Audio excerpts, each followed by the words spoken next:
আসসালামু আলাইকুম ওয়া রাহমাতুল্লাহি ওয়া বারাকাতুহু। আমরা যখন জানতে পারি আমাদের ঘরে কোনো মেহমান আসবে, তখন আমরা নিজেকে গুছিয়ে নিই, তখন আমরা নিজেরা প্রস্তুত হয়ে যাই। হ্যাঁ, আমাদের সামনে এমন একটি মেহমান আসতে যাচ্ছে, যে মেহমান আমাদের জীবনকে পরিবর্তন করে দেয়, যে মেহমান আমাদের বিগত গুনাহগুলো ক্ষমা করে দেওয়ার সুযোগ করে দেয়। হ্যাঁ, আমি রমজানুল মুবারক নিয়ে কথা বলতেছি। আল্লাহ পাক রব্বুল আলামিন পবিত্র কোরআনের পাকের মধ্যে ইরশাদ করেন, ইয়া আইয়ুহাল্লাযিনা আমানু কুতিবা আলাইকুমুস সিয়ামু কামা কুতিবা আলাল্লাযিনা মিন ক্বাবলিকুম লাআল্লাকুম তাত্তাকুন। হে ঈমানদারগণ, তোমাদের উপর রোজা ফরজ করা হয়েছে, যেমনিভাবে তোমাদের পূর্ববর্তীদের উপর রোজা ফরজ করা হয়েছিল, তেমনিভাবে তোমাদের উপর রোজা ফরজ করা হয়েছিল, যাতে তোমরা মুত্তাকি হতে পারো। তাই মাসের অনেক ফজিলত, প্রতিটি মুহূর্ত বরকতমণ্ডিত। বলা হচ্ছে একটি নফল ইবাদত করলে তা ফরজের সমান সওয়াব দেওয়া হয়, একটি ফরজ ইবাদত করলে তা 70 গুণ বৃদ্ধি করা হয়।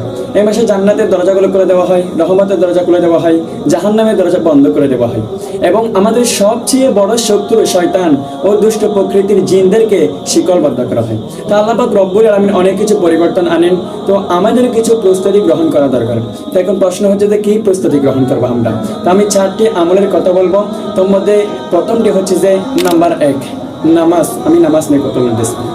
পবিত্র হাদিস শরীফ এসেছে, আউয়ালু মা ইউহাসাবু বিহিল আবদু ইয়াউমাল কিয়ামাতিস সালাত, অর্থাৎ কিয়ামতের দিন সবকিছুর আগে নামাজের হিসাব নেওয়া হবে। সুবহানাল্লাহ। তো আমরা খেয়াল রাখবো যে এই 5 ওয়াক্ত নামাজ যেন আমাদের কোনোভাবে ছুটে না যায়।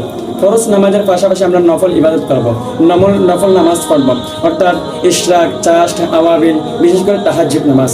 রমজান মাসে আমাদের জন্য তাহাজ্জুদ নামাজ পাঠ করা একদমই সহজ হয়ে যায়। আমরা যখন সেহরিকে উঠি, তখন তাহাজ্জুদ নামাজ পাঠ করা আদায় করা আমাদের একদমই সহজ হয়ে যায়।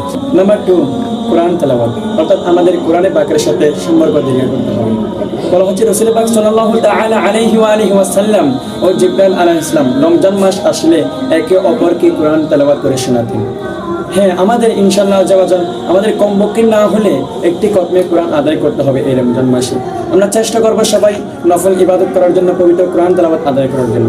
নাম্বার 3, নিজেকে গুনাহ থেকে রক্ষা করা, অর্থাৎ আউলিয়া কেরামগণ যখন রমজান মাস আসতেন, তারা 2 মাস পূর্বেই তারা প্রস্তুতি গ্রহণ করতেন।